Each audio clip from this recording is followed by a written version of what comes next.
Learning about learning. What is learning? Learning is defined as any relatively permanent change in behavior brought about by experience or practice.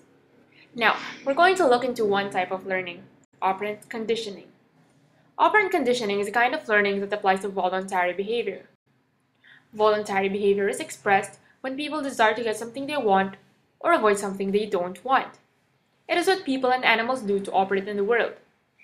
Operant conditioning is then defined as the learning of voluntary behavior through the effects of pleasant and unpleasant consequences to responses. Where did all of these start? Edward Thorndike was one of the first who researched on this concept. He placed a cat inside a box, where the only escape was to press a lever on the floor. Food was also placed outside the box to motivate the cat to get out.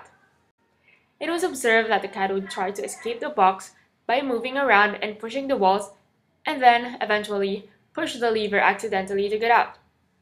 Food is then given to the cat upon escaping.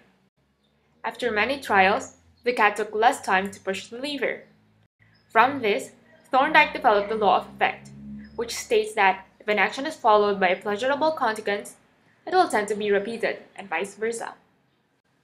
From there, it was B.F. Skinner who coined the term operant conditioning.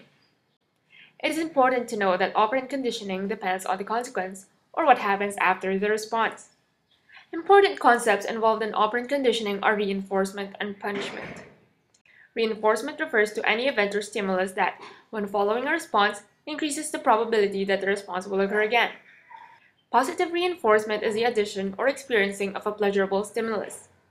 Negative reinforcement, on the other hand, is the removal, escape, or avoidance of an unpleasant stimulus. Now, there are different kinds of reinforcers, primary and secondary.